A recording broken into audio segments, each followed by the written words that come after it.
Hello everyone. Well, as you can see, this is a course for absolute beginners. You know nothing about guitar, you maybe don't even have a guitar yet, but it's going to take you from there to intermediate level. Now, you'll have to forgive the technicalities and bear with me. It's been filmed on an iPad. I'm not all that tech savvy, but I do have a lot of experience and I do have teaching skills, so you will learn to play. So first, what sort of person do you have to be? Do you need long, thin fingers? You need a big brain? You need to be born with a musical talent? Well, the good news is you don't need any of that. It's just like riding a bike or learning to swim. It's about muscle memory. And all you need is three things: practice, practice, and practice. So I can't actually teach you how to play, and neither can anyone else. You have to teach yourself. But I can show you how to learn. There's lots of little tricks that can speed this process up. Nor do you have to be able to read music. There are only 12 notes, so a little bit of simple arithmetic is all we need to do. We don't need to get into all that jargon. We will do later on when we do a bit of music theory, but you'll be able to play perfectly competently without knowing anything about how music's put together. Each lesson's going to be numbered and you should work through them at your own pace. And you don't have to be perfect at one lesson before you move on to the next one. It all works together. So after a few necessary basics, we'll be practicing in the context of songs, your favourite songs, not mine. And that's very motivating and a lot less boring than musical exercises, but it teaches exactly the same skills. Now, I know it's a lot of talking, but we need to get you a guitar before we can start sessions. And there are three main types let's consider. The first one is a classical guitar.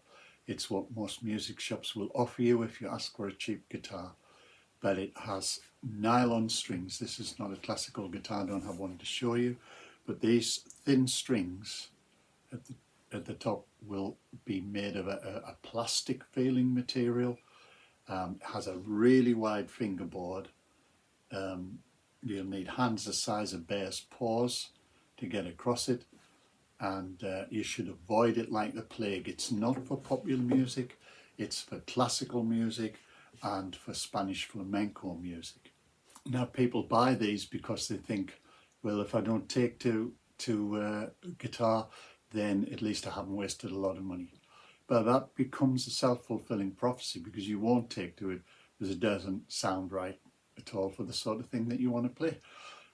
Also, it has no resale value, so you really can't get rid of it when you finish it. It's better to get the right thing and spend a little bit of money on it if you can possibly afford it. You'll sound a lot better, you'll be more encouraged to play, and the guitar has some value if you do decide to sell it on.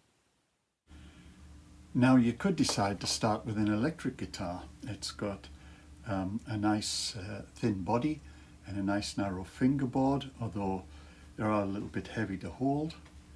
But you'll also need to buy an amplifier, and you definitely don't want to buy one of those sort of Argos suitable for beginners outfits with a guitar and an amp and leads and everything you need. They aren't suitable for anyone, especially not for beginners.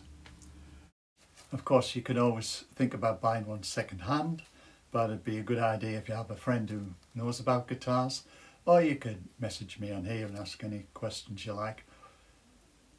Now, I'll put a few suggestions in the description below if you just click on show more. But this is an ideal entry-level guitar. This is a Yamaha Pacifica 112V. They're a couple of £100 new, but you can get one for half that price second hand. Again, get some advice if you're going to do that. And there's some cheaper suggestions on the list below. But if you're going electric, you'll also need an amplifier, and I would recommend starting with something small, preferably that can run on mains or battery. And again, there's lots of choices, and I'll put some in the list below. But for example, this is the very tiny Black Starfly 3. It doubles as an extension speaker for your laptop, smartphone, MP3 player, whatever you like. Fully featured guitar amp, really nice sound, very small. And kind of at the opposite end of that, we've got this Vox Mini 5, awesome amplifier. Much bigger, of course. Runs on mains of battery, takes a microphone, has lots of different sound effects, has a drum kit as well, really useful for playing along, keeping yourself in rhythm. Awesome piece of kit if you can afford it. But probably the most popular mini amp is this one. It's the Roland Microcube. There's thousands of them around. You can pick them up for 50 quid second hand if you're good at negotiating. Great, plenty of sound effects, no drum kit, no microphone. But I think that's probably what I'd recommend as a good first starter amp.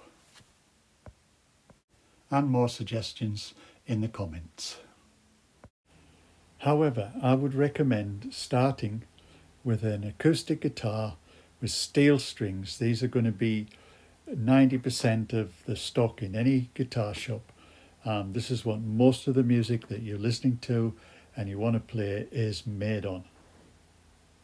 Of course, the body is a lot thicker, you can see there, than the electric guitar body, and so it's important to choose the right size, and just so that you can get your hands around it. Now, there are a lot of different sizes, but they fall broadly into 3 groups, and the smallest ones are known as travel size, parlour size and folk size. This is a Taylor Mini. It's probably somewhere between parlour and folk, and this is the size that you want if you're a small build person. You're easily able to get your hands around it. And the one you saw earlier that's next to it now, that's one of the medium sizes. They're usually called something like concert, auditorium or jumbo size guitars. Again, this information's all written out for you in the comments below. But the largest size are known as dreadnoughts, and you don't want to have a dreadnought unless you're a very big person, maybe 6 feet tall. Now, I don't have one to show you. Even though I'm 6'1", I still find dreadnoughts a bit uncomfortable, especially playing standing up.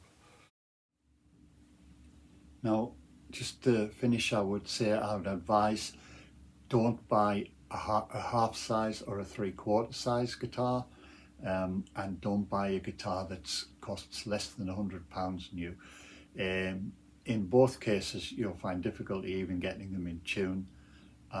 They just sound awful and they'll put you off. So it's worth just saving up a little bit of money and buying something reasonable.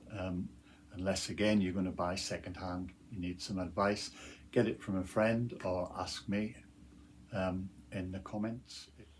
So I think we'll call it a day, and we'll have a look at a few other things that you might need and get started again next time. Have you got all that, George? Good lad. Okay, thanks for watching, guys. See you later. Bye.